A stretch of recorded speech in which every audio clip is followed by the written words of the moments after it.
Do you ever find yourself overwhelmed by your emotions when it comes to politics?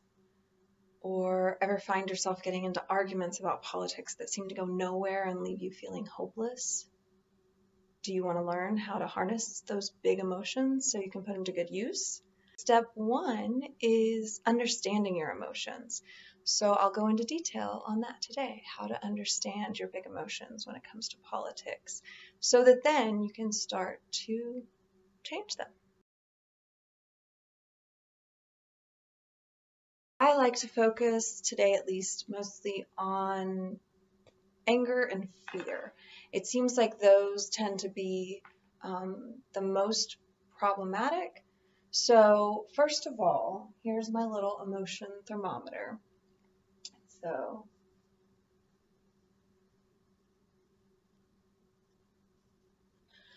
when you've got fear, anger, at a certain level, that's not too problematic, right? But when it bumps up beyond fear and becomes panic, or rage, that's when things can get a little bit out of control.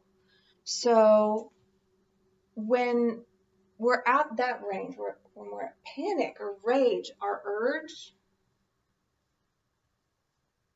is to do something pretty extreme.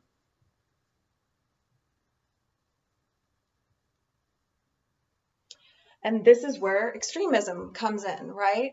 When we have urges to do extreme things, like take out a politician because we hate him so much, or we really want to prove a point in a big way, and it involves maybe harming other people, whether physically or otherwise.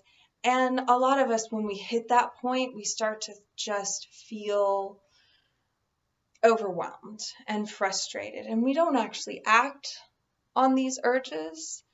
Some of us do, and we know what happens then, really extreme, terrible, horrible events in the world.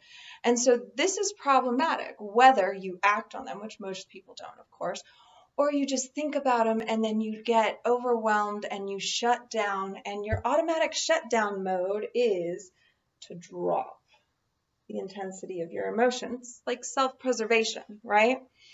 And you're hopeless and apathetic. So we feel this sometimes. We think, oh, the only solution is something extreme. But of course, I'm not going to do that. And so I can't do anything. I'm not going to do anything.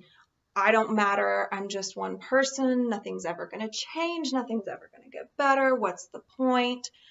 Hopelessness and apathy. So that has the urge going along with it of doing nothing. Right? You give up. You may even tell yourself, I've got to stop watching and reading and listening to all this terrible stuff. I can't be involved. It's pointless. I can't help anyway. It's just stressing me out. It's turning me into someone I don't want to be.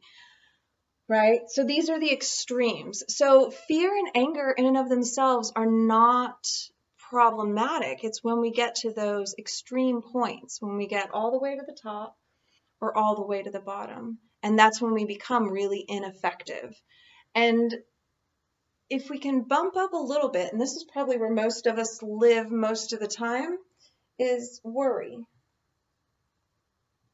and frustration.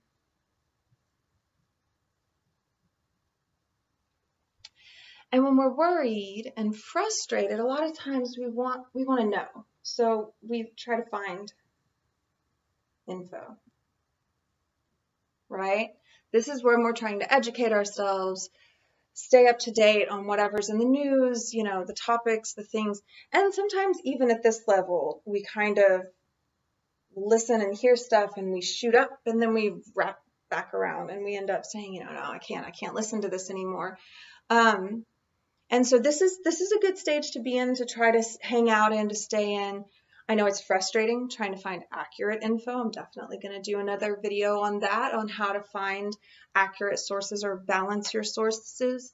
But then The next thing is a little bit higher is concern, right? And passion. And when we have concern and passion, this is gold. This is the middle of the road. This is where we want to be as far as our emotions, because this is where we vote. We stop saying, it doesn't matter, I can't do anything.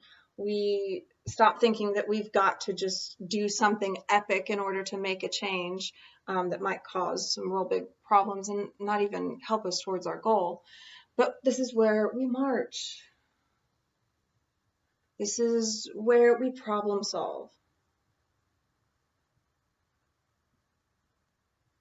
Because we've got the info, right? We went to the effort of listening and watching and reading to get the information, and we're in that mindset. Our brain isn't on fire, so we can think. And this is great. And then when we get to anger, when we get to that point of fear and anger, we kind of stop listening.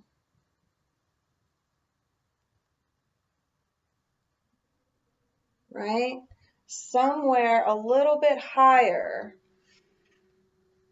we get to a point where we've decided we know the answer, we've solved the problem, and everybody else needs to get on board or get out of the way. And that's when the fear and anger comes in. So this is the goal.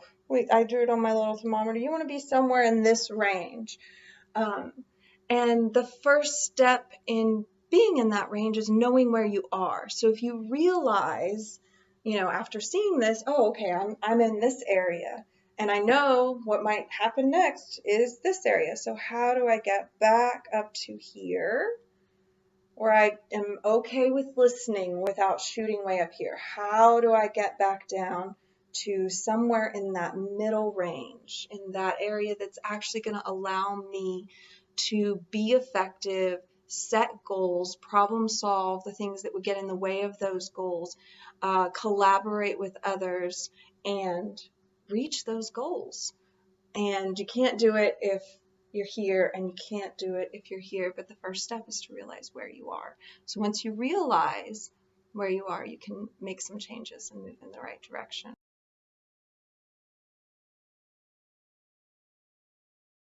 A big part of this is, of course, what's going on for you personally in your head is going to make a difference, but also when you're communicating with other people. So the louder I am when I'm trying to convince somebody of my opinion, the more they're going to shut down and get stuck in their opinion. And I tend to be louder up here, and then I tend to quit talking down here.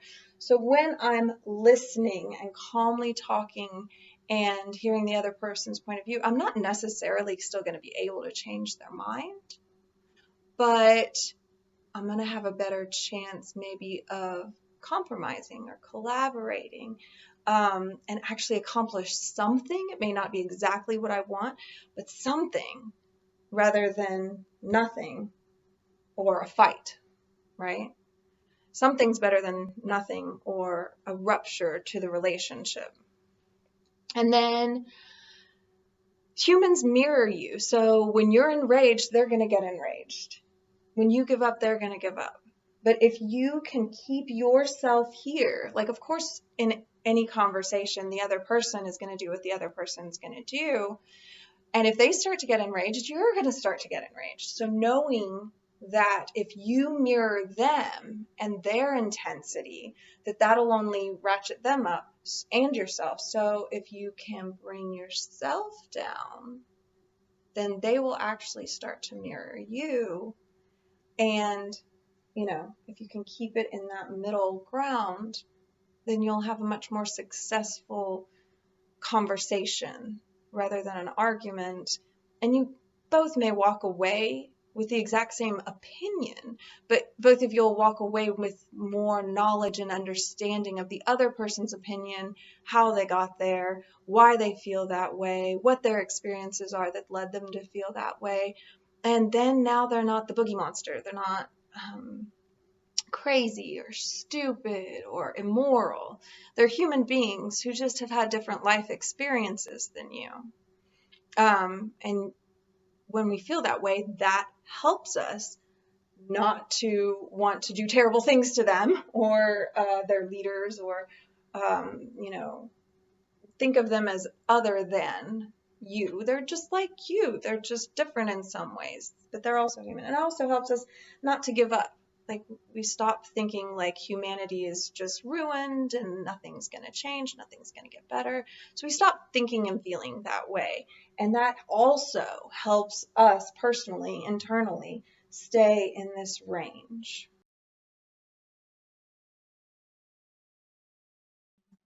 Okay, I hope this video got you hooked. I know it's a bit of a mess, spelling, and I'm a little all over the place, and I don't know tech, and I'm about to start editing it, and I'm sure it's going to be a disaster. But I'm doing the best I can, so I hope you're interested. I really didn't give you any solutions, so this is your cliffhanger.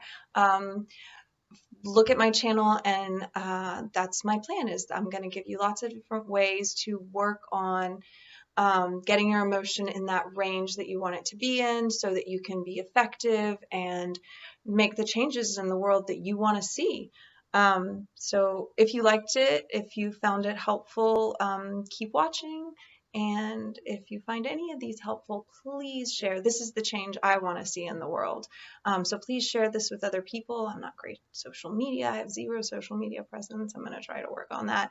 But help me to reach more people by sharing this with anyone you know that might be interested or could get help from this. All right, thanks. Bye.